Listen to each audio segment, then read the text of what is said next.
gonna give us a beer. I'll pick that up. Guys, I am totally enjoying it. That's her daughter. That's Andrew. That is classic. Oh, I said, you're very cheap, David. He goes, yeah, David. David, just to let you know, David. David, this is a roast. Patricia, how are you? Yeah, David, don't get happy yet. It ain't over.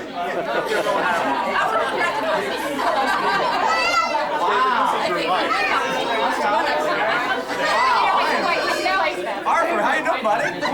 Thank you very much. Thank you very much. I'm just absolutely excited.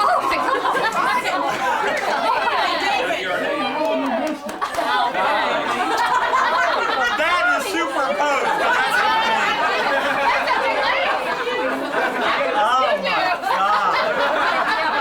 David, it's around. Tom. Let's see it. Thank you very much. Let's see the picture. Oh, I am just... Picture. Mary, how are you? David? I like it. Too funny. What's that? Swing it over here. I'm shaking. I just can't. Oh, that is too funny. Well done, Kim. And Cammie helped me, as well as Kim Berrigan and Sheba Mollett, who truly got me through that scrapbook. So thank you guys for your help. Very nice. So David, that's what I was doing at home on Friday. So anyway, Yeah. I'm going to go ahead and send this I was kind of... I mean, I do it within a day. I'm sitting on the list. Yeah, I was concerned, Larry, when I hadn't seen you. Look at and say hi to your grandma and grandpa. Hi, Grandma and Grandpa.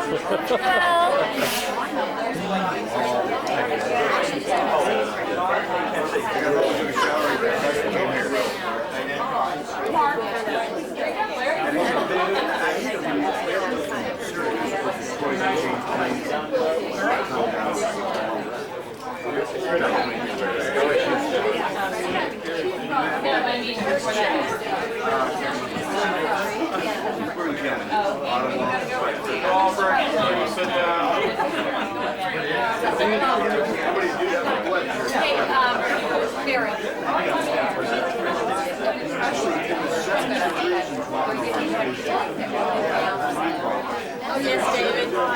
We've been saving that for you.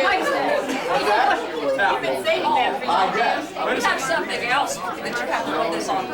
Give it to him, Andrea. You have to put this on. Okay. Enter him down. That's true. Yeah. Do you know if Adam ever David? got my camera? After I'm done with it, honey. All right, here we go. Birthday to you. Happy birthday to you. Happy birthday, dear David. Happy birthday to you.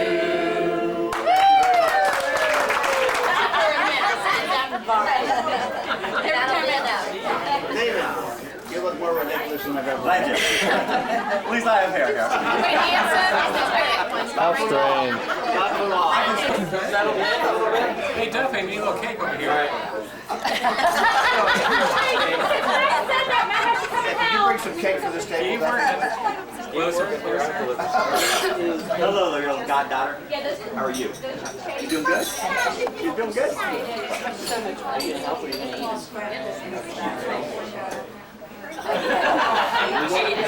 Okay. Oh, sure, I guess. Why?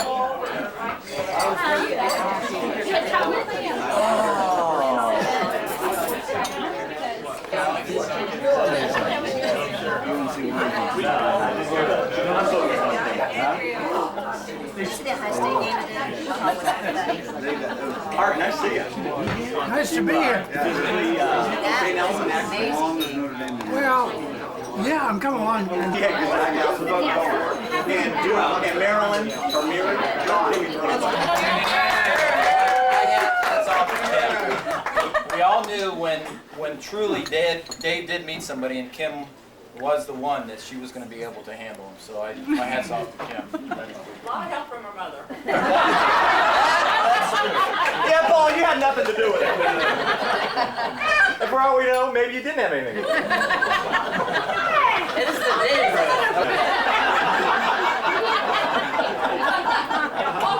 Yeah, and thus another Davism. He can't keep his mouth shut, so we'll see if he can handle that. Another one is that Dave knows every line to every Andy Griffith show.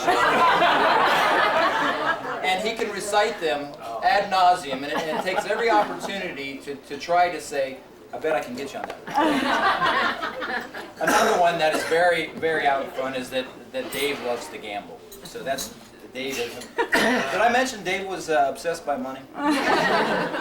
Things you keep running around. And the last thing that I'd say is probably a trait of Dave that I'm sure everybody's aware of, and probably even this evening, that he's very tough on waiters and waitresses.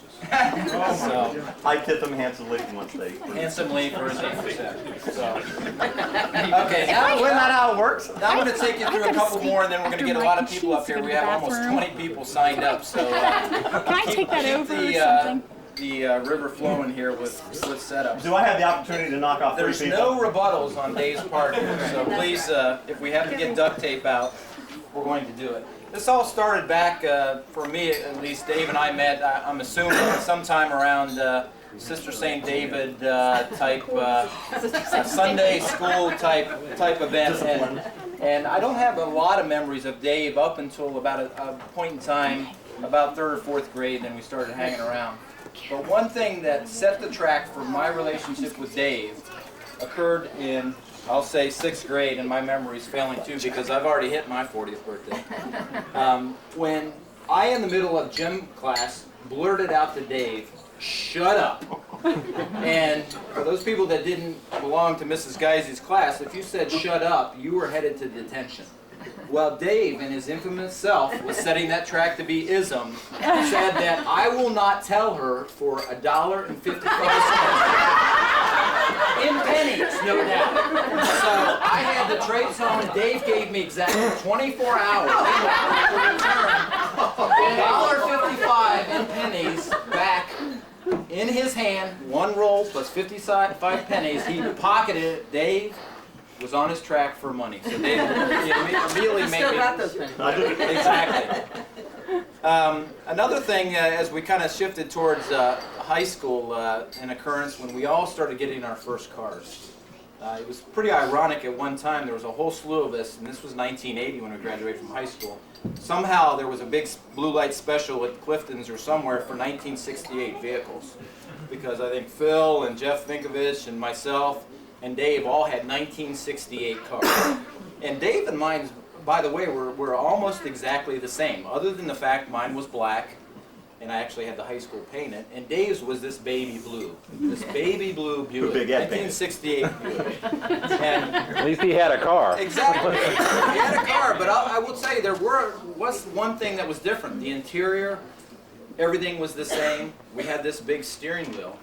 But one thing my car didn't have was a big red light that said oil and blinking on it at any given time. Little did Dave know until he had to ask, I believe the guy that used to own Geo's, why is that light blinking in my dash? He didn't know a car needed oil, so We're going to keep this on the more truthful level, Mike. Dave has not been known to know a lot about vehicles, so that was one thing. Hey, Mike, in our family, that was time to trade a car in. Exactly, never reached that point, never reached that point. Yes, I wasn't used to this changing oil. I was used to changing cars. I didn't know there's maintenance on this. Okay. Another thing about Dave that he held very, very true and hard and fast to was that probably from about the age of 16 till I'm guessing close to 30, Dave swore that he would never marry a girl unless she was a Catholic virgin. Dave, to this day, I gave that up when I was 19. I admit, through the 10 years, I was idealistic. it became very evident as he came over to my house. I didn't say you weren't. I just said I gave up on it. Let's take about 20 seconds to stare.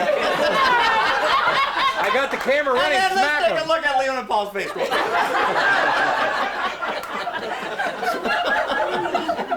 about Dave, not Kim.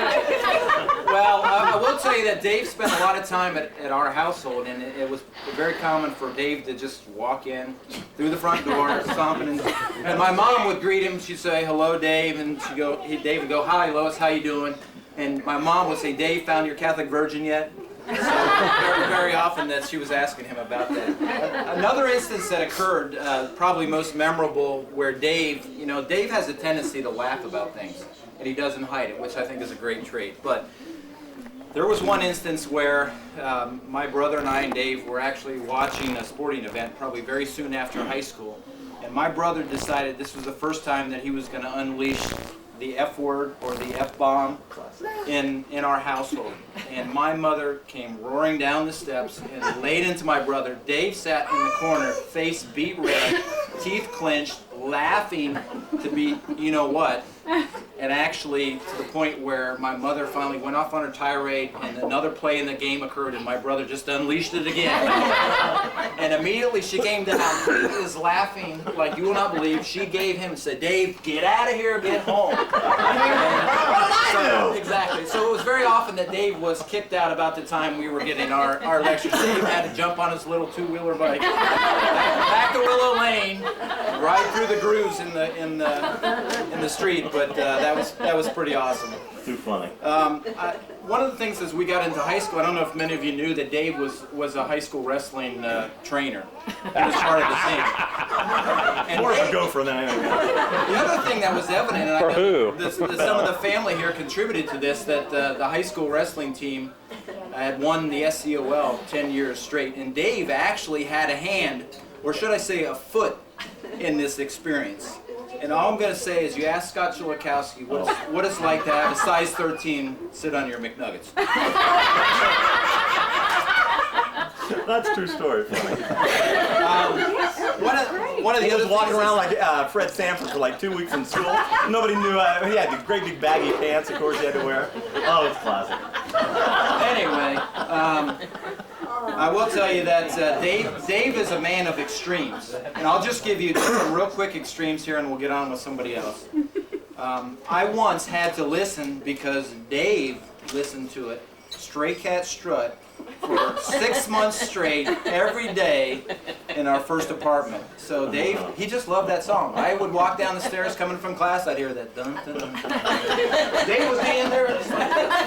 So we had to listen to that. The other thing is that Dave is the only known groupie for the group called Rosie. I don't know if any of you guys have ever known about it, but it's Dave in his 50s and 60s music had this stretch where he was Mr. Heavy Metal. And he went to Rosie, which was this very heavy metal group here. He told me today no less than 70 times. He even said today, you know what, if I hadn't gone to Rosie, you know, I'd be a rich man right now. But did I mention Dave's obsessed with music? Okay, and the last thing really was that we did, and Phil can attest to this too, that we watched Fast Times at Ridgemont High 32 times in 1 month and actually received a bill for it. So. And did we have to pay for that bill? Dave, you know, learned, I believe, from the Frericks family how to react to these situations. He got out his pen and paper and he said, "There's no way 2 college boys would watch one movie 32 times." We can't afford groceries, let alone that charge. Unfortunately, Dave learned about the cable system and very quickly put a nice little paperclip in it, and I would say that we watched more than Fast Times at Ridgemont. Dave's hero at the time was Ron Jeremy. Hey, to the cable company's credit, they wrote back and said, "We agree with you. Just pay for one movie." All right, well, that's pretty much all I have right now, other than the fact that I got Dave something, and I'd like him to open this here because I think it kind of falls in the line of the theme with some of the stuff that I already see here. So it's a collage of my little life's memories here. Oh, nice. That is very nice. Very nice, Mike. Especially with Dave dressed in drag right in the middle. That's in the scrapbook too. Very gay. I like that one. Too, and coming up with something to say, because quite frankly, I think I have enough stories that could beat you all because I live with the man. And you know, I've been through the bannings of restaurants, the getting fights with owners of restaurants and poked in the gut by owners of restaurants. It was Moretti's. That's a true story. I've definitely seen the highs and lows of Dave, and but you know, I've stuck around, so I love him. He's only 40. And the one story, I guess for some reason, that stuck out more than any was our very first date. And quite frankly, it was because at the time I was working out at the country club. And you had to pay for it. We'll get to that. And David was a member out there at the time. I looked at David and saw that he would probably actually fit with a friend of mine who lived in Oxford, Ohio. And had mentioned to him on a couple of occasions that, you know, he might want to consider going out with this girl if I could ever get him up here, because, you know, he and I talked and the whole bit. One night, however, he came over to me and he just said, "Hey, how about going out to Gio's for a beer?" Well, I didn't think too much of it. I really didn't know if it was necessarily a date. And I already had plans to go out with a friend of mine, and some of you know her, Pandora Shaw. Right. Well, I went home to my house, where my parents' home, and I said to my mom, "I'm meeting this guy out for a drink with Pandy." And my mom said, "Of course, who is he?" And I said, "His name's David Frericks." And she said, "Oh my gosh, I think he's an engineer."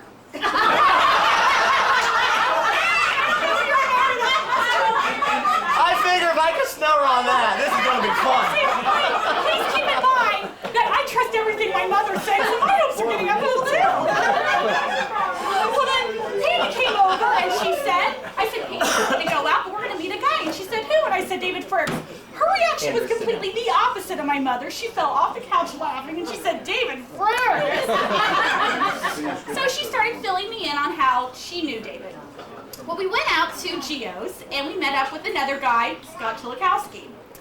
And the four of us were talking. David and Scott started talking about some sporting event that didn't necessarily interest Pandora or myself. And then David quickly said, "Oh, maybe we should change the subject and talk about hair or makeup." I was very impressed with that. Not only was I not an engineer, I was unemployed at the time. It's like the exact opposite. I'm sorry. You're ruining my story. So anyways, we then went to Toodles, and then David started saying things like, you know, this was a date. He was letting me in on that this was a date. And you know, I was trying to get the memory of what he had just said about the hair and makeup out of my mind. Well, somehow we wound up at Burger King. And I don't really understand still how Burger King fit into everything, but that's when David dropped it on me. "Kim, you seem like a nice girl. I'd kind of like to go out with you a little more. I want you to know that right now, I don't have a job, I don't have a lot of money, and I can't really spend a lot of money on you. So if that's what you're looking for." What's new? What's so funny about this? She's got a ring. What's so great about it? I know it's a roast, but really, it really is more of a slam on myself. Got sucked in from day You've one. really been my support group throughout this time. Great. And I just appreciate your getting me through that period, and you know, again, through the next 40 years to come. I hope you will all stick around for them. So. That's all. Too funny.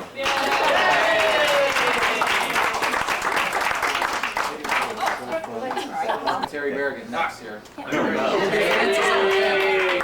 Prepared remarks. Let me pass this out. I'm going to need a little help. We're going to have a little sing-along. I don't have to share these.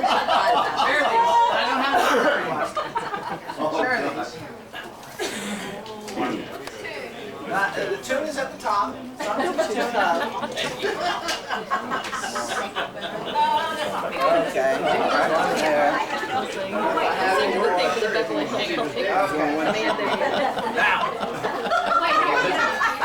Sing along. All right. So we'll get there. I usually speak extemporaneously, but for this occasion, I wanted to make sure I didn't forget anything. I'm going to kind of read as I go along. But when Kim first told me of her idea to roast Dave, I said, "Great, we can have him reduced to ashes in 20 minutes if we can get the fire hot enough." Of course, I was joking. But there's something about Dave that can get us boiling mad, laughing hysterically, or just leave us shaking our heads saying, "That's Dave." We all know that. Very true. like Mike, I can't remember exactly the first time I ever met Dave, but it's at least been 34 years ago. But I can remember some great stories that you either already know or will ring the familiar "That's Dave" bell we all have in our hands. However, before I get started, let's capture the right Dave mood with a sing-along. So, those of you that have a copy or can lean forward now, we all remember the Beverly Hillbillies, right? Okay, it's one of my favorite songs, and I know that tune in my heart, so I figured this is something I could write words to. So, on the count of three, the name of the song's A Man Named Dave. Okay? Here we go. On three. 1, 2, 3. Come listen to my story about a man named Dave. Life's to a city banker, it's the interest rate he craves. Then one day he was playing cards with mates, and out from his hand came a very pretty straight. What that is, fireworks all in a row. First thing you know, old Dave's a thousandaire. The boat said, Dave, stay away from there. Said, GTA Anonymous is the place you want to be. So he loaded up his car and he moved to Vegas and Nevada. All money, great games, and free money.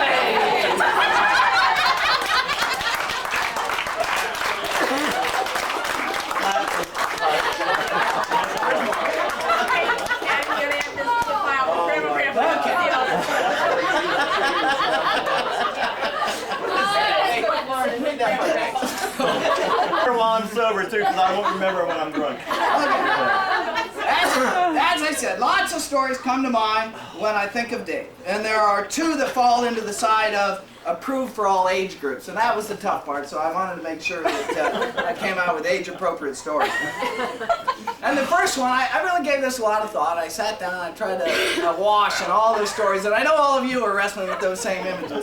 Well, the first one I thought was very appropriate because it took place not really 100 yards from here, around 1979, as far as I could guess.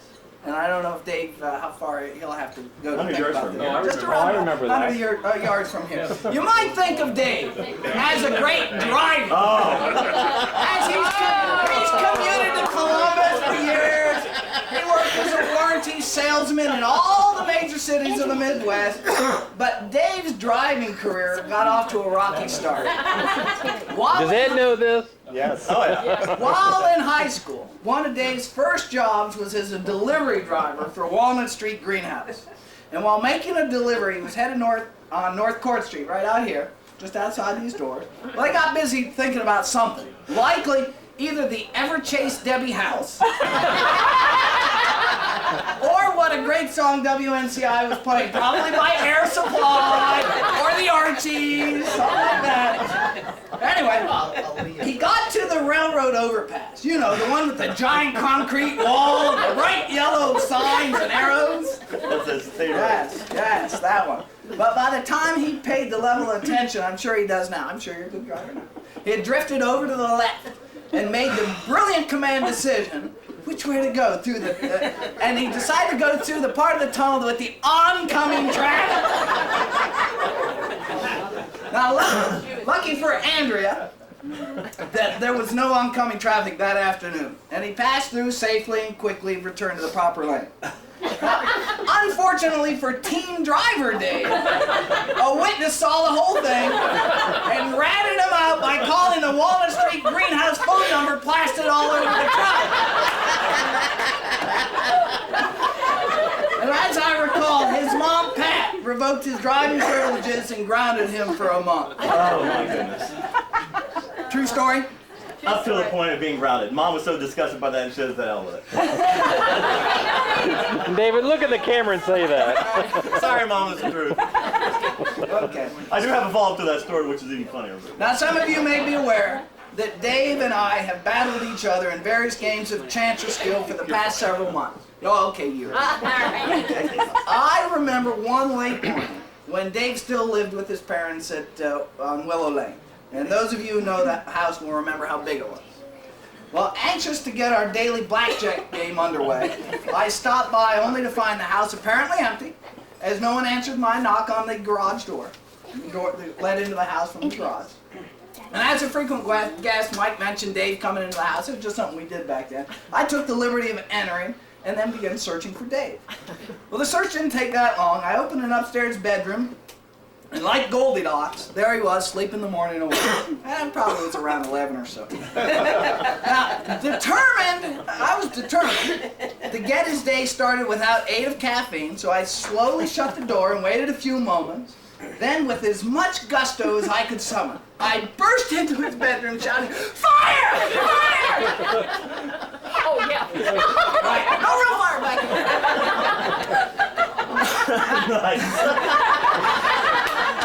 Catch myself, this could be all over again. Where's Sue all of a sudden? Now, to his credit, he didn't so much as roll over, let alone panic like the little schoolgirl I thought he might be. He did, however, laugh uncontrollably when his sister Sue came running out of her bedroom in only her bra and panties, screaming, "Fire! Where's the fire?" When she finally realized that it was only my failed attempt at humor, she began beating on me with both fists so hard I bruised up like an overripe banana. And this is the best part. All the while, Dave laid in bed with his eyes barely open, but laughing his rear off at the sight before him. That was too funny. You have to picture Sue went from absolute, "Oh my God, I can't believe it, I'm in charge and we're burning," to the point of just beating the living. I've never seen anything more funny in my life. In close, Dave, happy 40th birthday. Thanks, bud. You have made a lot of people laugh over the years, and I, for one, and I'll probably regret saying this, I'm looking forward to many more visits to Daveland in the years to come. Okay, when the call came out to come up for David's birthday, I have to be honest, I was a little taken back because, unfortunately, I was in that era ahead of David where I was in college or high school, whatever it was, and David was the tail end of the, that end of the four little boys. And unfortunately, I can't say I had a lot of the great experiences that everybody else had from a standpoint of growing up with David, which I'm sure that had we all had those experiences, there'd be a lot more tonight than what's going to be said. Anyway, that as it may be, I do have some experiences with David, but I got to go back to the early years with David. Guess what's coming? Quack, quack. And the problem with, I use the word problem with David. David, let's be honest. If Mark wasn't here today, David would be dead. Let's be honest. David had a mouth that wouldn't quit, and David begged to be beat. It's just the way it was. I mean, and the problem was not that it was a problem, but David was David. So as I say, David's survival based on Mark's existence. Well, as you all know, or maybe you don't know, in the Frericks family, we were real big about, diversity from the standpoint of the, it wasn't the women's thing or the men's thing. It was equal opportunity for everybody. So therefore, it was the girls' night for dishes or the boys' night for dishes. Well, as you can imagine, the girls, as it was, they were very explicit about, they had explicit jobs they had to complete and get done before dishes were done. Well, the boys were a little different on this. Whereas the boys, we had things that, we looked at it from a standpoint of let's get it done. And that was good up to the point where you'd have David or John, but it was always David. And so, for Mark and I, if we had to do dishes, we were going to make it interesting. Of course, David just, as you all know, diarrhea of the mouth David. He always put himself in a position where he was always challenging somebody. And this is a kid that was 5, 6, 7 years old at the most.